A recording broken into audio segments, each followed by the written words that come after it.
kegagalan menuju keberhasilan. From failure to success. Setiap kita mau berhasil, katakan amin. Katakan di sampingmu, kamu pasti berhasil. Karena Yesus sanggup membuat saudara berhasil, katakan amin.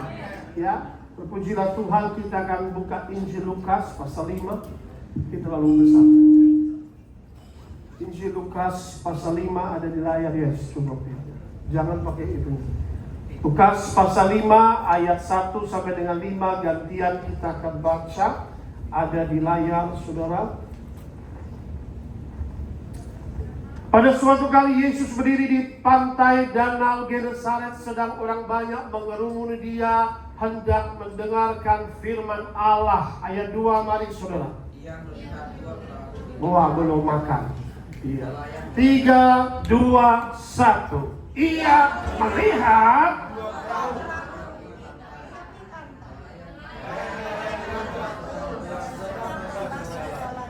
ia naik ke dalam salah satu perahu itu, yaitu perahu Simon, dan menyuruh dia supaya menolakkan perahunya sedikit jauh dari pantai. Lalu ia duduk dan mengajar orang banyak dari atas perahu. Ayat 4, mari saudara.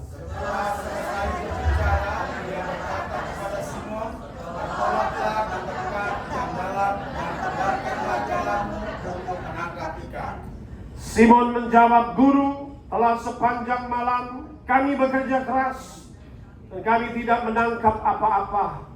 Tetapi kadang Kau menyuruhnya, aku akan menebarkan jala juga. Ya, jadi saudara, inilah di mana Yesus mengajar, dan juga pada saat itu di Danau Genesaret ini Yesus mulai merekrut murid-muridnya. Baik, kita melihat suatu kali Yesus berdiri di pantai Danau Genesaret, orang banyak mengerumuni dia. Ngapain saudara? Hendak mendengarkan apa? Firman Allah. Kita perlu firman Tuhan, ya. Maka itu saudara terkasih dalam Kristus, we need God's word. Bukalah telingamu mendengarkan firman Tuhan, buka hatimu diajar firman Tuhan.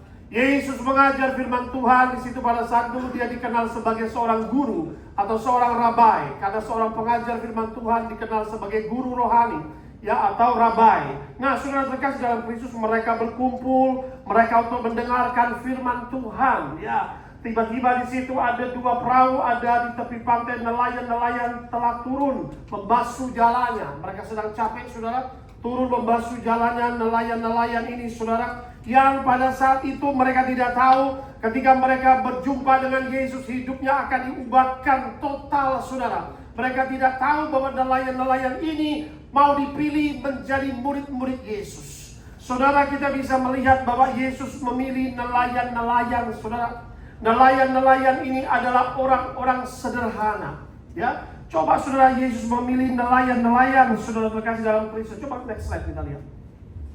Ya, Tuhan memilih nelayan-nelayan, saudara. Latar belakang dipilih ini nelayan, bukan orang yang belajar teologi, ya. Nelayan-nelayan ini adalah businessmen, they are fishermen. Mereka punya pekerjaan, mereka punya job, mereka punya jala, mereka punya perahu, mereka punya klien, konsumen, ya. Berarti mereka punya pekerjaan, bukan orang-orang pengangguran, saudara, ya. Ketika berjumpa dengan Tuhan Yesus, ternyata hari itu mau dipilih oleh Tuhan untuk menjadi pengikutnya. Jadi saudara terkasih dalam Kristus, kita bisa melihat bahwa Tuhan dapat memilih, memanggil siapa saja untuk melayani di ladangnya. Apapun latar belakangmu, itu tidak menjadi masalah, katakan amin. They were businessmen. Mereka adalah pedagang-pedagang, pengusaha, saudara. Bukannya dari lulusan ahli Taurat, bukan dari universitas ahli-ahli Farisi, orang-orang agamawi yang dipilih Tuhan. Kadang-kala God perfect who He chooses. Tuhan menyempurnakan siapa yang dipilihnya, katakan amin. Yes. Orang pedagang, I was a businessman, saya pedagang, saya dari pengusaha properti, pengusaha bisnis mobil. Tiba-tiba saya cinta Tuhan, ya, karena cinta Tuhan. Dulu penyembah berhala, tidak kenal Tuhan Yesus, sudah berhalanya begitu banyak. Cuma dari pelayanan berhala dari usia kecil, sudah. Dari usia 7 tahun saya sudah pelayanan, sampai usia 15 tahun sudah nyanyi-nyanyi, sudah. 15 tahun youth coordinator, bolak-balik India, belajar 200 buku. Sudah pengajar, saudara. Nah, orang-orang Kristen saya tarik kepercayaan saya yang lama itu, yang ada Kribo di India tuh. Apa all is one, God is one. Makanya waktu pacaran istri saya, sudah dia kasih 1 ayat, saya kasih 10 ayat. Dia ngomong mujizat, kita ada mujizat. Dia ngomong apa, iya kan? Nah, jadi sudah tidak gampang. Dia kasih 10 ayat, saya kasih 100 ayat, saya hafal di luar kepala, sudah. Saya kalau doa itu dulu bisa membaca mantra dan berdoa bisa 2 jam, 3 jam, sudah. Istri saya cuma doa, Tuhan, sebagaimana dia di situ sangat rajin, satu hari kau jamah dia. Tidak mudah, saudara, ya, menjadi pengikut Yesus itu, ya kan? Dari saya dulu penyembah berhala yang super fanatik, saudara. Tapi kalau Tuhan pilih, Tuhan tidak pernah salah, katakan amin. Dari pengusaha, pedagang, saudara. Saya bisnismen, tidak pernah pikir jadi pendeta. Latar belakang saya, saudara, dari masa muda saya itu suka joget-joget, saudara. Nah ini mungkin anak saya turunan ini yang perempuan suka joget-joget. Jadi saya itu dulu art dalam karena perlu saya cerita latar belakang. Ini latar belakang fisherman. Latar belakang saya itu suka, makanya anak saya yang kecil itu Michael Jackson, saya suka Michael Jackson. Semuanya yang saya anggap kebanggaan itu adalah sampah sekarang dalam Kristus, katakan amin. Iya, Michael Jackson itu dance-nya saya bisa semua, saya ngajar, sudah. Jadi saya ngajar semua dance dari Amitabh Bachchan, semua itu hafal di luar, saya bisa semua. Dari usia 7 tahun, the best dancer in Indonesia. Surabaya itu saya best dancer. Akhirnya sampai saya punya umur 15 tahun sudah dimasukkan di direkturnya Amitabh Bachchan. Jadi saya dulu maunya jadi bintang film, sudah didaftarkan. Nah, saya nggak tahu mau dipilih jadi bintangnya Tuhan. Lebih enak jadi bintangnya Tuhan, katakan amin. Iya. Oh, jadi bintang film loh, jadi bintangnya Tuhan, nggak bingung, saudara, iya kan? Makanya saudara, Tuhan bisa pilih siapapun menjadi pelayannya, katakan amin.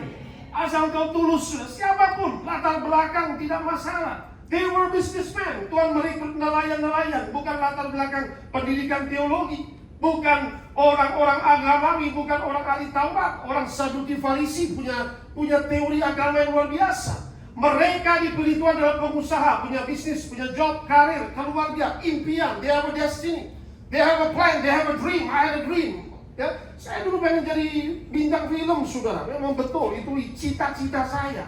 Ya, akhirnya jadi pengusaha. Ya, mau semua orang pengen jadi pengusaha sukses.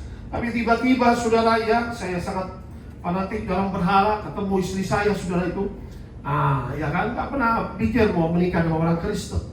Itu di planet Hollywood, saudara. Saya naik tangga, dia turun tangga. Wah, kucu hota hai, saudara. Wah. Jadi begitulah, saudara, saya lihat. Wah, ini boleh juga saya dibawa teman-teman saya. Mau nggak ketemu cewek-cewek? Kamu udah punya pasangan, maksud jalan pacaran? Oh ya sibuk saya usah. Ya udah, ayolah. Wah, siapa ini dia bawa teman-temannya? Yuk makan bersama ya. Ayolah kamu, oke makanlah. Isi saya makan tuh belum istri kan. Dia makan, saya vegetarian, saudara, dulu. Makannya tidak makan macam-macam ayam, ikan, sapi. Berusaha hidup suci, saudara. Berusaha hidup benar, saudara. Cari cara meditasi segala macam. 200 buku saya di luar kepala. Saya sangat ngerti, saudara, ya kan? Jadi saya tidak jadi pendeta saja, tapi saya pelayanan juga. Akhirnya depan saya dia makan oxtail sup sapi itu, saudara. Nah, orang India nggak boleh makan sapi, saudara. Sapi itu ya kan di India, saudara, nabrak orang diampuni, nabrak sapi bisa ditonjokin, saudara. Nah, jadi itulah pertama. Tapi akhirnya jadi pacar saya bilang, yuk jadi pacar saya, jangan makan sapi depan saya. Oh iya, oke, nggak boleh. Akhirnya menikah dengan saya, saudara. Ya, singkat cerita, saudara, teman-temannya dia 20 tahun, pasangannya nggak bertobat. Saya aneh juga bisa 2 tahun ya, bertobat ya. 3 tahun ya. Nah, itu saudara kuncinya doa dan air mata, saudara. Saya nggak tahu, saudara, pendoa itu semua sudah dikasih tahu. Itu suami saya penyembah berhala. Saya kaget.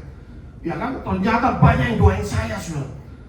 Termasuk dulu pendeta gendut itu, Gilbert ya. Nah, saya khotbah itu sudah dikasih tahu, semua pendeta dikasih tahu. Dia lihat saya duduk sudut paling depan. Dibilang penyembah berhala itu bodoh. Saya marah, saudara.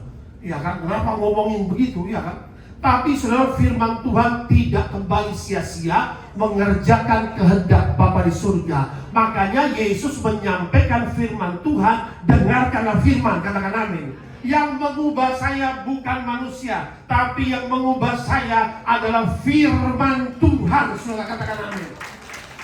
Satu ayat saya kasih 10 ayat, 10 saya kasih 1 ayat. Ini mau ngomong apa? Mujizat begini-begini tuh. Nah, bisa keluar emas dan perak. Mau ngomong apa? Sakti, dukun sakti, atau bisa buat setan, bisa buat mujizat tuh. Sudah perhatikan, jangan cari mujizat, cari kebenaran. Katakan amin. Karena orang ahli Mesir juga bisa tongkat, bisa jadi ular juga. Mereka juga bisa bikin dengan tipu daya sihirnya, saudara. Ya, jadi itulah. Kita kan kalau nggak tahu kebenaran berbahaya, cuma cari mujizat. Cari kebenaran. Katakan bersama, cari kebenaran. Cari kebenaran.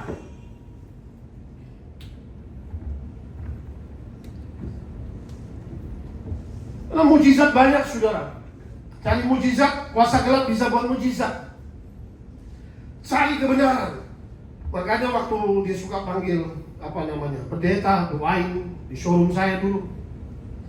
Wah, ini anak Tuhan, ini yang ngomong ini kita anak Tuhan. Dalam hati gua anak setan ngomong gua anak Tuhan, ini orang Tuhan.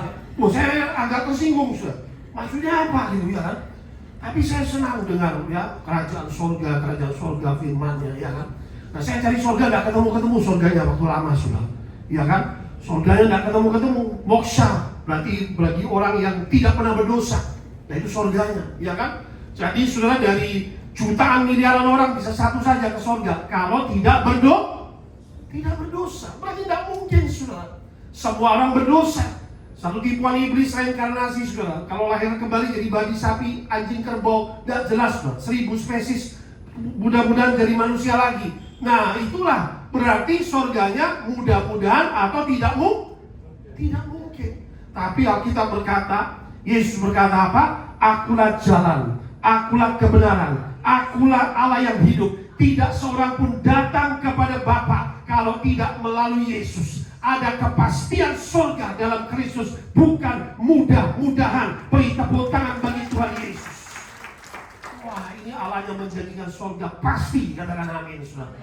Oh, saya tidak ngerti, saudara. Dulu saya lihat Yesus itu, ya kan, wah, ini Allahnya orang Kristen tergantung di atas kayu salib, kasihan banget gitu kan. Wah, Tuhan saya itu dulu ilah-ilah palsunya pakai trisula, pakai pedang, tangannya 1000. Wah, keren kelihatannya gitu kan. Hebat-hebat gitu kan, saudara, ya kan. Wah, seram-seram, ada bawa macam-macam. Ini kalah begitu. Saya nggak kenal kebenaran. Dulu saya karateka dari usia 7 tahun sampai 25 tahun. Ini kaki bisa terbang-terbang. Manusia saya nggak takut, tapi setan saya takut sekali, sudah. Lampu itu harus nyala kalau tidur. Nah, bagaimanapun Hongkong Korea itu saya harus minta agentnya temenin. Ngomong takut setan kan malu. I need friend to talk gitu. Nah, akhirnya gimana, sudah? Nah, begitu saya takutnya sama setan. Tapi waktu Tuhan pakai saya, sudah, setelah dibaptis, semua kungfu karatenya hilang. Dari penyembah berhala menjadi penyembah Tuhan dalam roh dan kebenaran. Dari peperangan itu, saudara, fisik menjadi peperangan rohani, saudara. Wah, Yesus kita dahsyat, katakan amin. Siapapun Tuhan dapat pilih, apapun latar belakangmu, asal kau niat melayani Tuhan, katakan amin. Yes, saudara. Coba kita lihat, ini murid-murid ini adalah nelayan-nelayan, saudara. Mereka adalah businessman, ya, mengalami perjumpaan dengan Tuhan melalui firman-Nya. Lalu coba kita melihat di situ ayat sebelumnya, ayat 3, ya, dia naik ke dalam salah satu perahu itu. Perahu itu milik Simon, milik Petrus, dan menyuruh dia supaya menolakkan perahunya sedikit jauh dari pantai. Lalu ia duduk dan mengajar orang banyak dari atas perahu Simon Petrus itu, ya. Perahu dari Simon Petrus dijadikan mimbar oleh Tuhan, katakan amin. Perahu Simon Petrus dijadikan ofisnya Tuhan, dijadikan kantornya Tuhan Yesus. Saya percaya ketika Yesus akan datang kepada kantormu, kantormu akan diberkati Tuhan, katakan amin. Jesus visit Peter. Yesus duduk di atas perahu Petrus menjadi perahu yang diberkati Tuhan, katakan amin. Oh, when I pray Jesus visit your office. Doa saya, Tuhan datang kepada usahamu, kepada kantormu, maka kantor usahamu menjadi kantor yang diberkati Tuhan, katakan amin. Undang Yesus dalam kantormu, katakan amin. Datang Tuhan. Nah, jadi jangan menghalangi. Petrus izinkan Jesus make the boat of Peter as his office. Dia berkhotbah dari situ. Ya saudara, ini luar biasa. Enak saja saudara, dia baru kenal, langsung naik ke dalam salah satu perahu milik Simon, ya kan? Dia khotbah di atas situ. Ayo. Perahunya agak dalam. Dia di situ mulai mengajar orang banyak di atas perahu. Tapi ini yang luar biasa. Tuhan Yesus tidak pernah berhutang, katakan amin. Dia bilang, sudah kupakailah perahu orang ini, maka aku akan berkati dia, ya. Jadi di situ lalu ayat keempat, di situ Yesus berkata, setelah selesai berbicara berkhotbah, dia berkata kepada Simon, bertolaklah ke tempat yang dalam dan tebarkan jalanmu untuk apa? Let's do business, Peter. Ayo Peter, kita berbisnis bersama, katakan amin. Orang yang berbisnis dengan Tuhan Yesus, bisnismu pasti diberkati, katakan amin. Wah, bingung Petrus. Setelah dia khotbah, let's do business, Peter. Ayo kita bertolak ke dalam, ayo kita tangkap ikan, katakan amin. Asik loh Tuhan Yesus, saudara. Amin. Yesus itu nggak model yang hamba Tuhan yang kaku banget, yang kita harus takut-takut. Tidak, saudara. Dia ikut, ayo let's do business together. Ayo tangkap ikan. Amin, saudara. Luar biasa. Setelah pakai perahunya, nah inilah Tuhan betapa luar biasanya ya. Nah, lalu jawab Petrus dalam ayat 5. Guru, telah sepanjang malam kami bekerja keras. Dan apa kata Petrus? Kami tidak menangkap apa-apa. Nol besar, saudara. Sepanjang malam kami bekerja apa? Satu ikan saja tidak ditangkap, satu ekor aja tidak ada, saudara. Ya. Dengan kata lain, Petrus ini adalah orang yang baru mengalami kegagalan. Ada amin? Failure in his life. Sudah kerja keras, mungkin 6 jam sudah muter-muter tuh danau, satu ekor ikan pun tidak ada. Kurang pengalaman apa Petrus? Dia the knowledge, dia tahu pengetahuan bagaimana cara tangkap ikan, di mana letak ikan lebih banyak, di dalam sebelah mana. Nah, bagaimana caranya, semua dia tahu, saudara. Segala skillnya pun dia punya, saudara. Alat-alat lengkap, teman-teman sudah ada, tapi satu ekor tidak dia dapat. Ini usaha manusia, saudara. Ya, jadi inilah. Life without Jesus is zero. Hidup tanpa Yesus itu nol besar, saudara, katakan amin. Life with Jesus is abundance of blessing. Hidup bersama Kristus adalah berkat kelimpahan. Yang setuju dengan saya, beri tepuk tangan yang meriah bagi kita. Yes. Makanya kami tidak tangkap apa-apa. Satu malam Tuhan, kami sudah putar-putar. Guru, belum dia panggil Tuhan, guru dulu, saudara. Baru pengenalannya adalah guru. Rabai. Tetapi karena engkau yang menyuruhnya, maka aku akan menebarkan jala juga. Ini yang bagus dari Petrus. Ya, karena engkau yang menyuruhnya, aku akan menebarkan jala juga. Petrus profesional, sangat profesional, mahir dalam pekerjaannya, udah bertahun-tahun juga bisa mengalami kegagalan, failure, setback, kemunduran, ya. Bisa mengalami stone block, ya, ada penghalang dalam usahanya. Bisa mengalami obstacles, ada hambatan, ada rintangan dalam usahanya, barriers, ya, itu penghalang-penghalang. Itu yang dialami oleh Petrus yang mengalami masalah, tidak dapat ikan. Itu tidak mudah, saudara. Coba sudah bekerja 1 hari penuh jaga di toko sampai malam pulang, muka saudara itu pasti beda. Tidak mungkin muka saudara, tidak mungkin, saudara. Pasti, yang orang di rumah sudah, makan Pak, wah ini lagi bad mood.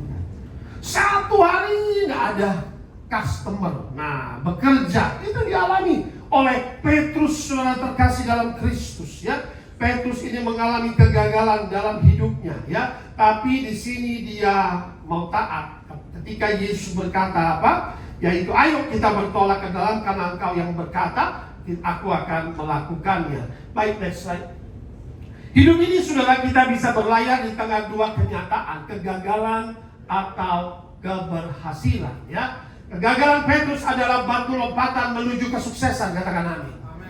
Ya, we sail into two different kind of waves, failure and success. Kita ini berlayar dalam hidup dua ombak semua. Ada kegagalan dalam hidup, ada juga keberhasilan. Ya, jadi di sini kita bisa melihat, ya, usaha keras Petrus dan kawan-kawan tidak membuahkan hasil apapun.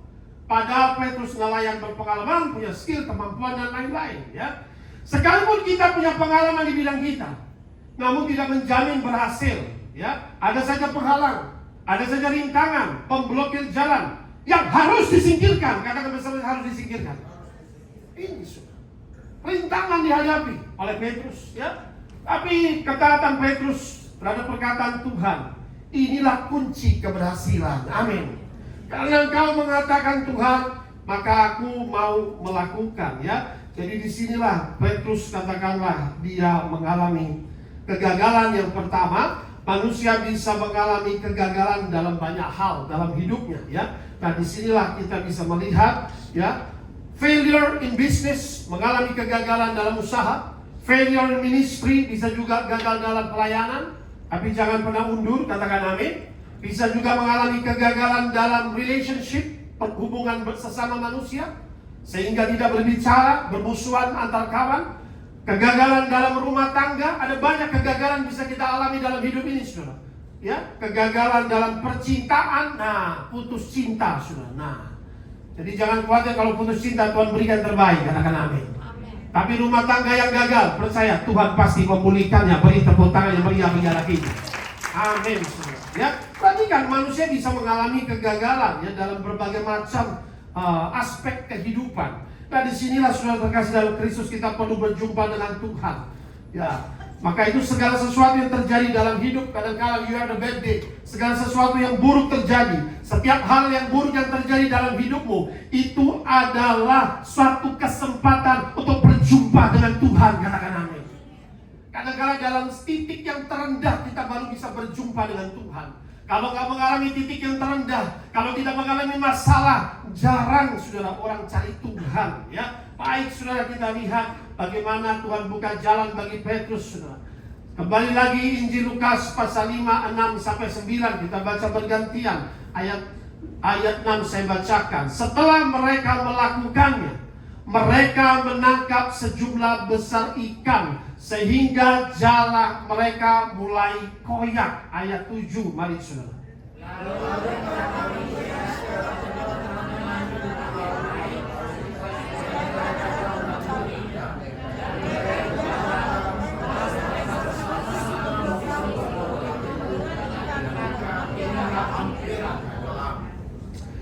Ketika Simon Petrus melihat hal itu, ia pun tersyukur di depan Yesus dan berkata, Tuhan, pergilah daripadaku, karena aku ini seorang berdosa. Ayat 9.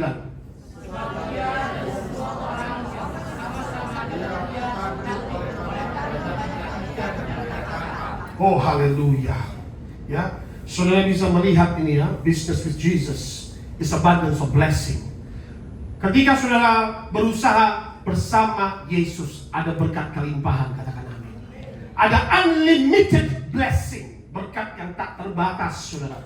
Sehingga kita bisa melihat ketika mereka mau taat, setelah mereka melakukannya, ya, bertolak ke dalam, tidak butuh 6 jam, cuma 15 menit bersama Yesus, langsung mereka tebar jala, mereka menangkap sejumlah besar ikan, sehingga jala mereka mulai koyak. Saudara, kalau Tuhan mau memberkatimu, saudara, wadahmu tidak akan pernah cukup untuk menampung berkat dari Tuhan itu, katakan amin. Saudara, beri tepuk tangan meriah bagi kita. Wadahmu terbatas, berkat Tuhan tidak akan pernah berhenti, katakan amin. Minyak yang dituang oleh janda itu terus mengalir sampai bejana yang terakhir. Kalau masih ada bejana, berkat Tuhan tidak pernah berhenti, katakan amin. Itu saudara, kalau Tuhan sudah memberkatimu, kalau Tuhan sudah buka jalan, tidak akan pernah putus berkat itu, katakan amin. Dahsyat, sampai mau koyak itu jalannya, saudara. Lihat, ya. Lalu mereka memberi syarat kepada teman-teman di perahu yang lain supaya mereka datang membantunya. Dan mereka itu datang, lalu mereka bersama-sama mengisi kedua perahu itu dengan ikan hingga hampir tenggelam. Pergi dengan satu perahu, pulang dengan dua perahu. Ini hanya terjadi ketika kita bisnis bersama Tuhan Yesus. Beri tepuk tangan yang meriah-meriah lagi. Pergi satu perahu, pulang dengan dua perahu. Coba tanpa Yesus, ada sales diutus pergi order jauh-jauh ke kota-kota. Dia pulang, bosnya tanya gimana orderannya. Wah, gak ada yang mau lihat Pak, satu pun juga gak ada yang mau beli, sepi pasarannya. Waduh, udah habis banyak ini, kesana sini, hotel segala macam, kamu nol, gak ada di bisnis. Tagihan-tagihan sudah ditagih, gak ada Pak. Boro-boro buka tagihan, nanti saja katanya. Waduh, nah saudara, itu yang terjadi. Tapi kalau bisnis bersama Tuhan Yesus, barangmu dilihat, dipesan, habis barangmu, bahkan diorder kembali sampai 1 tahun ke depan. Itulah berkat bersama Yesus. Katakan amin, saudara. Berkat yang berlimpah, saudara. Amin. Sudah bisa melihat sampai kapal perahunya mau tenggelam, ya. Nah, disinilah mereka boleh alami berkat yang sangat luar biasa bersama Kristus, ya. Nah, barulah kita bisa melihat Simon Petrus melihat, ia pun tersungkur di depan Yesus dan berkata, Tuhan, pergilah daripadaku, karena aku ini orang berdosa. Tidak pernah dia melihat berkat sebesar itu seumur hidupnya. Next slide kita lihat. Berkat seperti magnet membuat ikan-ikan berenang masuk jala Petrus. Nah, ini membuat Petrus sangat bingung. Kok bisa, saudara? Even the fishes obey to Jesus. Kok bisa 6 jam gak dapat satu ikan, tapi ketika Tuhan ada di perahu, seperti magnet, berkat yang mencari anak Tuhan. Katakan amin. Itu bisa berenang sendiri ikannya, cari ke jalannya Petrus, saudara. Ini kan luar biasa.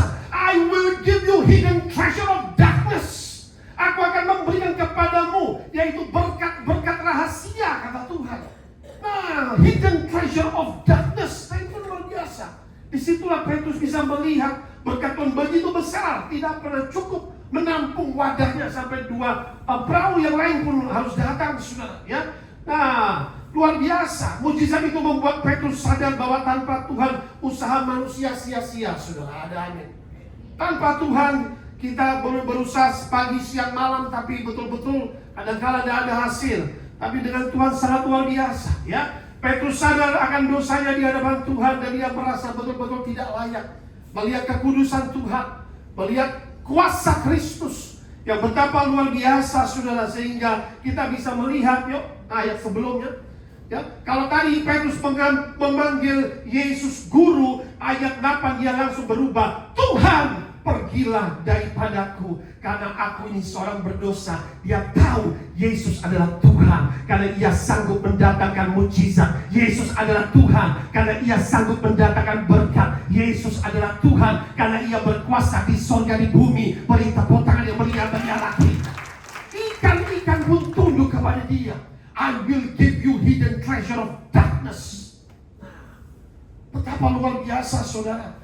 Yesus membuat mujizat ini, membuat Petrus sadar bahwa dia adalah orang berdosa. Itu yang terbaik. Dia mengalami kemiskinan rohani, saudara. Ya, berbahagialah orang yang miskin dalam Tuhan, mereka lah punya kerajaan sorga. Katakan amin. When you are spiritually, you feel you are poor and you need God. Itu adalah titik yang terbaik.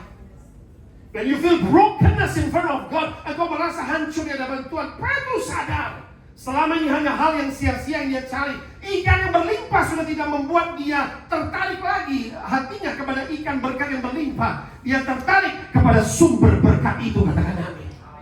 Dia tahu Tuhan ada di depanku. Dia tahu sepanjang hidupku tidak pernah saya bisa tangkap ikan sebanyak ini. Kalau bisa terjadi ikan sampai 2 perahu penuh, itu karena Tuhan yang berdiri di depanku. Dia baru sadar, saudara, Tuhan ada di depannya, ya. Maka ini yang luar biasa, saudara terkasih dalam Kristus. Ia sadar, next slide, bahwa Tuhan, aku orang berdosa, ya. Nah, Tuhan, aku orang berdosa. Kita tahu, saudara mau diberkati Tuhan, amin. Memang kalau mau diberkati Tuhan, itu pertama dikatakan tadi bagaimana Petrus boleh diberkati, karena dia taat. Katakan bersama saya, taat. Tabur jala Petrus bilang, Tuhan enggak usah, guru enggak usah. Sepanjang malam sudah, besok saja. Saya kan lebih ngerti dalam hal nangkap ikan, iya kan? Tapi dia nggak berbantah-bantahan, dia taat. Kunci berkat itu adalah ketaatan, katakan amin. Waktu dia taat, itulah dia boleh menuai berkat. Taat kepada perintah, kepada perkataan Tuhan, kepada firman Tuhan. Saudara harus taat di tengah-tengah ketidakpastian, katakan amin. Nggak pasti loh saudara. Dia sudah 6 jam dan dapat 1 ikan, dia tahu percuma. Ya kan, kalau orang Chinese membuat percuma ngapain tangkap ikan? Sudah 1 malam tidak ada 1 ikan, iya kan? Tapi Tuhan yang ngomong sekarang, inilah waktunya. Kalau sudah waktu Tuhan, jangan pernah tolak, katakan amin. Ini waktunya, ayo bersama aku, kamu akan tangkap ikan yang banyak. Nah, ya, maka saudara terkasih dalam Kristus, tidak ada orang menuai tanpa menabur, katakan amin. Saudara pun bekerja, saudara harus menabur. Katakan bersama-sama menabur. Menabur benih, supaya benih itu, ya. Maka firman Tuhan berkata, taburlah di mana kau bisa tabur, ke kanan kiri semuanya tabur, karena kau tidak tahu yang mana itu akan bertumbuh, yang ini atau yang itu atau kedua-duanya. Tetapi sebagai umat Tuhan kita harus terus, sebagai pebisnis harus terus menabur, katakan amin. Itu kalau bisnis seperti dia menabur terus, dia buka usaha. Tidak tahu yang mana berhasil, yang ini atau itu, kedua-duanya juga bisa berhasil, amin. Taburlah benih. Ya, tidak ada orang menuai tanpa menabur. Kita harus belajar taat. Ya, mesti tidak masuk akal. Ya, ketika saudara menabur doa, saudara menuai jawaban doa, katakan amin. Yesus banyak berdoa. Dia menyendiri dengan Bapa. Dia berdoa untuk memilih murid-murid pun. Dia berdoa untuk besok melangkah kemana. Dia berdoa dulu. Dia menabur doa. Orang yang sering menabur doa itu pasti berkenan di hadapan Tuhan, katakan amin. Karena sering berkomunikasi dengan Tuhan. Menabur doa dengan air mata, pasti ada jawaban doa. Nah, orang tidak pernah doa, bagaimana doa dijawab, saudara? Berdoalah senantiasa, katakan amin. Maka itu saudara, orang yang menabur firman Tuhan akan menuai jiwa-jiwa bagi kerajaan surga, katakan amin.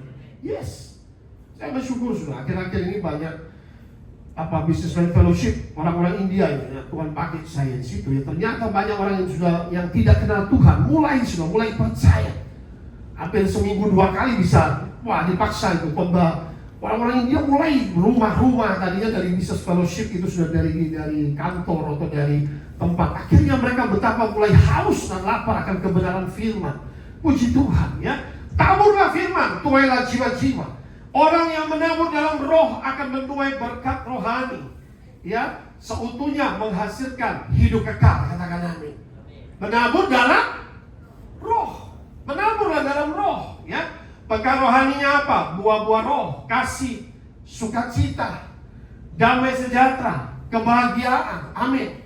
Ya, itu menabur dalam roh. Fokuslah pada kerajaan surga, hiduplah dipimpin oleh Roh Kudus. Menaburlah dalam roh. Tapi kalau orang yang menabur dalam daging, dosa kedagingan menuai kebinasaan. Ada amin. Ya, menabur dalam daging, sudah perbuatan daging kita tahu, hawa nafsu, kesenangan duniawi, dosa-dosa kedagingan bertentangan dengan kehendak Allah, ya. Jadi tergantung di mana kita mau menabur, saudara terkasih dalam Kristus. Selama kita taat kepada firman Tuhan, saudara pasti diberkati Tuhan, katakan amin. Amin. Saya percaya itu, saudara. Maka hari ini sebelum kita selesaikan ayat-ayat tadi, next slide coba kita lihat. Sudahkah kita taat menabur bagi kerajaan Allah? Ini karena penting sekali, saudara. Kita melihat di pasal 38 sampai 11. Kita mencatat demikian bunyi firman Tuhan. Bolehkah manusia menipu Allah? Namun kamu menipu aku. Tetapi kamu berkata, dengan cara bagaimanakah kami menipu engkau? Mengenai persembahan persepuluhan dan persembahan khusus, ayat 9. Kamu telah kena kutuk, tetapi kamu masih menipu aku, ya kamu seluruh bangsa. Ayat 10 sama-sama kita baca, 3, 2, 1. Bawalah seluruh persembahan persepuluhan itu ke dalam apa? Rumah perbendaharaan Tuhan, ya, gereja Tuhan. Supaya ada persediaan makanan di rumahku, dan ujilah aku, test me, firman Tuhan semesta alam. Apakah aku tidak membukakan bagimu tingkap-tingkap langit? I open heavens for you. Mencurahkan berkat kepadamu sampai berkelimpahan. Katakan amin. Bahasa terjemahan sampai tidak ada lagi ruang untuk menyimpan berkat. Wadahmu nggak cukup untuk menampung berkat. Lalu ke ayat 11, aku akan menghardik bagimu belalang pelahat supaya jangan dihabisinya hasil tanahmu, dan supaya jangan pohon anggurmu di padang tidak berbuah bagimu. Firman Tuhan semesta alam. Amin, saudara. Tuhan sangat simpel. Padamu ku perhadapkan berkat dan kutuk. Yang taat pasti diberkati, katakan amin. Ketidaktaatan menghasilkan kutuk. Ini penting dikhotbahkan, karena sudah mengenai persepuluhan memang dikatakan kasihlah keperbendarahan rumah Tuhan. Amin. Rumah Tuhan. Jadi jelas ikuti ayat firman Tuhan. It's for the church. For the church, for Christ. Yesus adalah kepala atas rumah Tuhan. Katakan amin. Supaya ada persediaan bagi hamba-hambaku, keluarga hamba Tuhan boleh diberkati, gereja diberkati, hamba Tuhan diberkati, jemaat diberkati. Katakan amin. Seperti minyak dituang ke kepala Harun, meleleh ke janggut, ke leher, sampai ke jubah. Berkat itu dari kepala, saudara. Yesus adalah kepala atas gereja. Katakan amin. Berkati gereja, maka meleleh ke janggut, ke Harun, saudara, ke imam. Maka terus berkat itu sampai ke leher, sampai ke jemaat, ke jubah. Urapan itu terus mengalir, berkat itu terus mengalir. Katakan amin. Itulah cara Tuhan bekerja, ya. Maka sudah perhatikan, Tuhan berlaku bukan tingkat-tingkat langit. Dicurahkan berkat sampai tidak ada ruang lagi menyimpan berkat itu. Aku akan menghardik bagimu belalang pelahat, setan-setan tentara iblis ini, supaya jangan dihabisi hasil tanahmu, supaya jangan pohon anggurmu di padang tidak berbuah. Nah, jadi saudara memang perhatikan, ada kutukan ketika tidak memberikan. Tuhan nggak tertarik dengan uang kita, karena segala sesuatu hidup kita saja milik Tuhan. Katakan amin. Waktu kita boleh dapat berkat 100% itu milik Tuhan, dari Tuhan. Ada amin. Nah, yang Tuhan mau adalah ketaatan kita, saudara. Amin. Coba lihat, saudara, next slide saya buat sangat simpel, saudara. Berkat kita peroleh waktu taat. Ketidaktaatan adalah pelanggaran firman. Iblis paling membenci persepuluhan.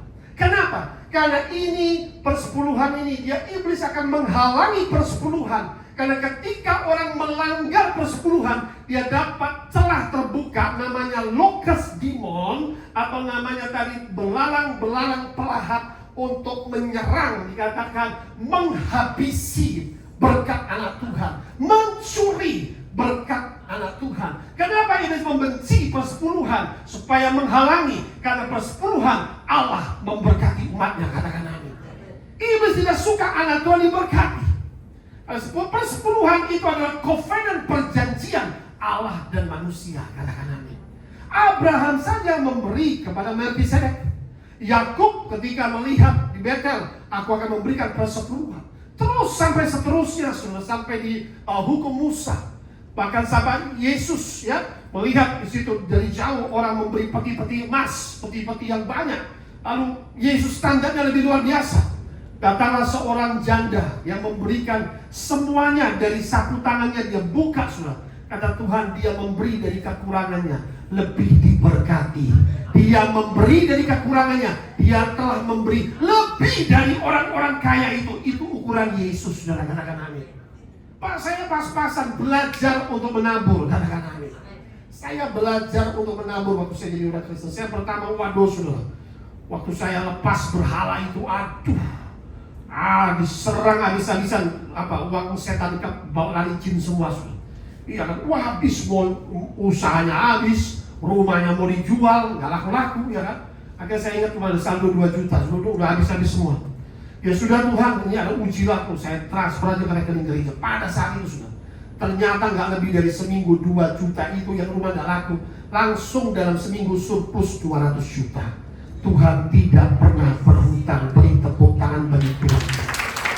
Itu nggak ada yang mau beli, sudah. Saya pada saat itu, mengalami, ya akan dikucilkan orang tua saya. Kenapa lepas dari berhala itu, ya kan? Apa dikasih ke orang-orang Kristen? Bingung mereka, sudah. Super fanatik, sudah. Itu saya katakanlah kalau dari guru muda, sudah. Nah, kok bisa lepas dari berhala? Kenapa? Dan berjalannya waktu mereka lihat, ternyata sungguh-sungguh ini anak, ya kan? Apa dipengaruhi, apa sampai ibu saya bilang, kamu kenapa nih guna-guna ya kok jadi orang Kristen, ya? Akhirnya saya datang itu ya, ibu saya bilang, wah matamu beda. Ya, karena ada terang Kristus, saudara. Amin. Ibu saya bilang begini, oke lah kamu mau jadi Kristen gak apa-apa. Tapi ini yang ada gambar di rumahnya bukan? Apa itu? Saya radikal, saudara. Patung keribunya itu kan. Nah, kamu minta maaf saja sama dia, itu saja mama minta. Mama terima kamu sebagai orang Kristen. Ngapain mah minta maaf? Kata firman Tuhan, patung punya mulut bisu tapi tidak bisa bicara, punya tangan tapi tidak bisa menolong. Ada tsunami, mama harus tolong dia. Waduh, sakit hati dia. Keluar! Tidak ngomong 1 tahun saya, saudara. Tiba-tiba jadi orang Kristen susahnya minta ampun. Tuhan ngomong begini, pergi ke mamamu, minta ampun. Loh, Tuhan, dia yang salah kau minta ampun. Lucu gitu kan. Nah, itulah jadi orang Kristen, pikul salib, saudara. Minta ampun. Nah, saya dulu latar belakang, saudara, ibu saya cerai, tidak punya hubungan sama papa saya. Dari masa kecil sudah ditanamkan kebencian sama papa saya. Wah, papamu begini. Jadi kalau dulu papa saya sudah mulai gede, saya tuh, wah, usaha berhasil, dia datang, saya pura-pura, saya sibuk, mau pergi, saya tidak mau ketemuin dia, saudara. Tapi waktu sudah dalam Kristus, saudara, Tuhan bilang, berdamai dengan ibumu, berdamai, saya ikutin Tuhan. Datang ke papamu, lu ngapain? Karena Tuhan mengajar untuk menghormati orang tua, saudara. Tiba-tiba saya datang, dan kalau orang India itu suka kalau orang Indonesia sungkem tangan, kita kan orang India itu pegang kaki lah, itu tradisi orang India. Kaget papa saya, bertahun-tahun nggak pernah datang. Ternyata dia lihat orang Kristen itu luar biasa. Kita menjadi terang, saudara. Saya datang, saya bawa istri, anak-anak, dia sukacita, saudara. Akhirnya saya bawa adik saya. Akhirnya Tuhan pulihkan segala sesuatu. Rumah yang 100 meter dijual, diganti Tuhan 500 meter.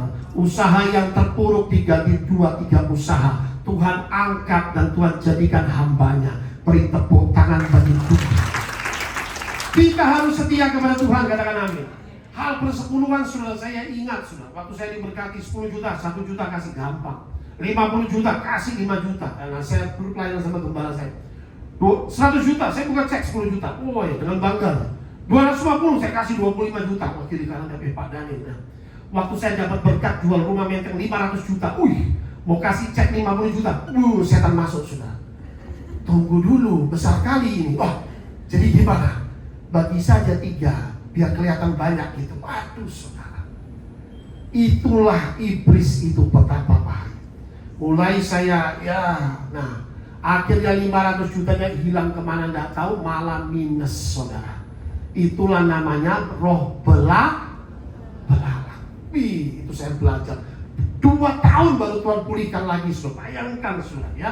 Karena perpuluhan Allah melindungi umatnya dari penghalang berkat, yaitu setan belalang, tentara roh jahat yang menyebabkan kerugian dan kemiskinan. Ini belalangnya akan datang, Abaddon, akhir zaman. Dikatakan terbuka pit of hell, yaitu seperti tanur asap, saudara, menyebabkan orang 5 bulan seperti kalajengking, saudara. Dia punya poison, sakit 5 bulan, dan itu ingin mati tapi tidak bisa mati. Tetapi dengan baik-baik, anak Tuhan yang ada meterai Kristus tidak akan tersentuh dengan roh belalang ini. Anak Tuhan yang ada Roh Kudus tidak akan tersentuh oleh setan-setan. Beri tepuk tangan yang meriah biarlah kita, katakan amin. Jadi saudara harus sungguh-sungguh dalam Tuhan, katakan amin. Maka perhatikan, ini sudah serius. Roh belalang ini disebut the scatters, the devourers of blessing. Maka itu dia menghancurkan berkat, scatter, ya. Lalu devours, memakan. Maka dikatakan pelahap. Perpuluhan adalah heavenly economic covenant, perjanjian ekonomi kerajaan surga antara Allah dan manusia. Iblis membuat hati manusia serakah, tamak, kikir, dan pelit. Next slide, kita akan selesaikan. Ini saya nggak bahas terlalu panjang. Tuhan punya rencana dan panggilan mulia bagi setiap kita, katakan amin. Ya, lihat Petrus, saudara, setelah dapat ikan begitu banyak, ayat 10-11. Demikian juga Yakobus, Yohanes, anak Zebedius yang menjadi teman Simon. Kata Yesus kepada Simon, jangan takut, mulai dari sekarang engkau akan menjala manusia. Ketika Petrus tersungkur, tualah orang berdosa. Sesudah mereka menghela perahu-perahunya ke darat, mereka pun, ayo sama-sama kita baca, meninggalkan apa? Meninggalkan apa? Segala sesuatu, lalu apa? Harga mengikut Yesus. mereka tinggal segala sesuatu. Rela berkorban, katakan amin. Mereka meninggalkan segala sesuatu, ya. Mengikut Yesus. Perahunya, bisnisnya ditinggalkan, jalannya ditinggalkan, keluarganya ditinggalkan, segala sesuatu ditinggalkan, impiannya ditinggalkan. That happened in my life. Waktu Yesus panggil saya, 18 tahun lalu, 17 tahun lalu. Aku Yesus Kristus berkata padamu, kau hamba Tuhan pakai luar biasa. 3 kali saya tepuk pundaknya. Wah, akhirnya Tuhan proses hidup saya. Tinggalkan segala sesuatu. Dia kadang sampai hari ini juga kadang full time melayani Tuhan. Bayangkan saudara, ya. Nggak mudah saudara. Kita harus pertama saudara, ya. Lihat, harga mengikut Yesus, rela berkorban. Mengikut Yesus dengan penyangkalan diri, ya. Tujuannya saudara, Yesus masuk ke tujuan utama. Bukan cuma berkat, mujizat hanya pengantara. Tujuan utama adalah penyelamatan umat manusia, katakan amin. Di situ di Petrus baru sadar, Tuhan, aku orang berdosa. Bahwa dia butuh juru selamat, katakan amin. Yang mengampuni dosa, yang memulihkan hatinya, yang membenarkan dia, saudara. Kita perlu juru selamat, katakan amin. Kita semua orang berdosa, tidak ada satupun orang benar, saudara. Maka dikatakan, Tuhan, aku orang berdosa, jangan khawatir. Aku jadikan engkau penjala manusia, ya. Wah, dahsyat, saudara. Dalam hidupnya dia, ternyata Yesus membawa Petrus kepada panggilan lebih besar, lebih mulia, saudara, ya. Dari nelayan menjadi pelayan Tuhan, untuk menuai jiwa-jiwa. From fisherman to fisher of men. Nah, ini kan panggilan yang luar biasa. Sama saudara, selama ini hidup kita hanya mengejar harta, mengejar hal yang sia-sia, hal yang fana dalam hidup. Padahal setiap hari, setiap detik ada ribuan bahkan jutaan orang ketika orang mati sudah sedang masuk ke neraka yang menyala-nyala, saudara. Lebih dikatakan berharga satu jiwa diselamatkan, malaikat-malaikat di surga bersorak-sorai, katakan amin. Yes. Hidup kita cuma ngejar harta, saudara. Itu rata-rata. Makanya waktu saya ikut Yesus, semua diubahkan, dirubah oleh Tuhan. Semua impian jadi aktor, impian jadi pengusaha berhasil. Oh tidak, saya mau memenangkan jiwa-jiwa. Karena jiwa-jiwa itu yang terutama, saudara, katakan amin. Orang yang melonglong diikat setan. Nah, begitu banyak yang terikat. Kurang lebih dari 10.000 jiwa Tuhan bebaskan. Ikatan-ikatan kegelapan nyata, saudara. Melonglong setan keluar dari orang-orang, saudara. Ada neraka, ada sorga, ada Tuhan, ada setan, saudara. Ada amin. Perhatikan, jangan sampai saudara tidak kenal Tuhan. Banyak di sana masih tidak kenal Yesus. Betapa berharganya jiwa-jiwa ini. Aku jadikan engkau penjala manusia, menuai jiwa-jiwa ini, panggilan yang mulia, saudara. Maka bagaimana supaya kita bisa melakukan panggilan ini, saudara? Tujuan utama memenangkan jiwa. Next slide kita akan selesaikan. Yang pertama, saudara, panggilan ini perlu komitmen. Katakan bersama saya, komitmen. Untuk melayani Tuhan, katakan amin. Jangan pernah undur, amin. Orang yang komitmen itu terus, hujan badai apapun yang terjadi, aku tetap melayani Yesus. Yes. Setiba saatnya 2 minggu lalu saya ceritakan melayani Tuhan di teman saya pengusaha, terus dia bilang begini, Pak Dalil, nanti kita layani di ini ya. Oh enggak, kamu layani orang-orang pemulung lah, begitu kan. Nah, itu ada juga anak-anak di situ dilayani. Oh ya, enggak apa-apa lah, saya bilang kita layani. Ya, sama-sama dia. Akhirnya tiba di situ, saudara. Lampunya mati, saudara. Nah, mereka sedang nyanyi-nyanyi, lampunya mati, saudara. Wah, akhirnya mereka betapa excited, saudara, datang pengen ini lampu mati. Akhirnya ya panas, pengap dalam, ratusan orang, ada anak-anak, ya, lalu juga ada ibu-ibu, banyak anak-anak pindah ke atas. Waduh, akhirnya pengerja bilang, wah, saya bilang sering lampu mati. Enggak Pak, kebetulan hari ini, saya jadi nggak enak. Saya datang ke lampu mati dan waduh, jadi kan nggak enak. Saya berdoa terus, Tuhan tolong, lampunya mati Tuhan. Kita berdoa. Sebelah sono lampunya hidup. Ini sengaja nih, saya bilang, wah, setan ini kayaknya lampunya dimatiin supaya ibadah nggak suka cita, begitu kali ya. Akhirnya kita berdoa, ibu-ibu juga berdoa, telepon PLN, tolong Pak, iya. Setengah jam, ya, sudah 40 menit, nyanyi terus. Wah, Pak, ini gimana Pak? Mau ditunda sampai berapa lama? Sudahlah, kita akan lanjutkan firman. Saya bilang, wah kok udah dijawab sama Tuhan. Cuma simpel Tuhan ngomong di telinga saya, nanti kamu mau firman, kamu berdiri, lihat aku nyalakan lampu itu. Sudah saya tidur diam aja. Langsung, ayo Pak maju. Betul sudah, baru saya langkah satu sudah, itu lampu langsung nyala. Yesus adalah terang dunia. Dimanapun kita diutus, layanilah Tuhan. Katakan amin.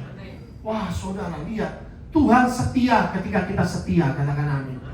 Saya bingung, Tuhan nggak ada lampu, gimana mau khotbah? Ya kan kurang nyaman begitu kan. Nah yang kedua, kita perlu pengorbanan. Ikut Yesus perlu korban tenaga, korban waktu, korban impian, korban harta dunia, segala sesuatu. Pelayanan tanpa korban nonsens, saudara. Tidak ada kuasa, harus korban. Katakan amin.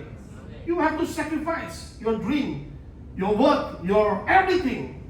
Tenagamu, segala sesuatu, waktumu, korbankan bagi Tuhan. Hartamu, korbankan bagi Tuhan. Ya. Nah, perlu keberanian melangkah dengan iman. Katakan amin. Keberanian melangkah dengan iman. Saya buka gereja ini bukan karena punya banyak duit.